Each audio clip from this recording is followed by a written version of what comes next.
Hi everyone, and welcome back. Today I want to show how you can use Flux 2 to first separate a piece of clothing, and then put that piece of clothing on another person.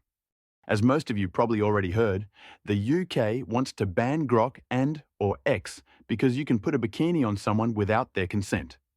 This video is just to show how stupid that line of thinking really is. Anyone can do this on their own computer, making it untraceable, as opposed to when using an online service like Grok.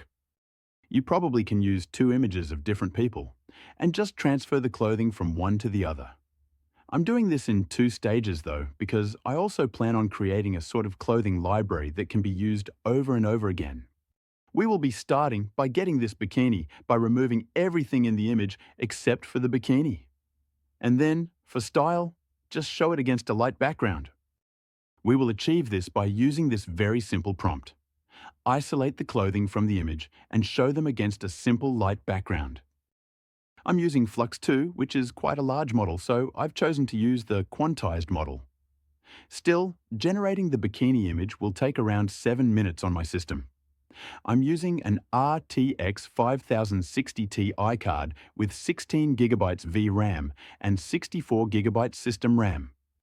To save us all some time, I will fast forward to the result.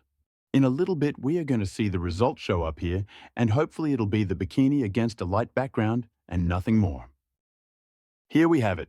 It's definitely the same bikini, and it's looking very stylish towards the light background.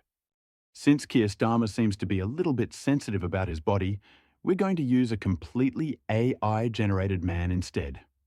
I don't want him to also ban my PC for making an image of him in a bikini. We will load the image of the man to the left and load our stylish bikini to the right. The prompt for this stage is also very simple. Put the person in the image in the bikini. Now, when we are using two different reference images, it will take a little bit longer to generate the final image. About 10 to 12 minutes on my system. Let's fast forward again and jump to the results.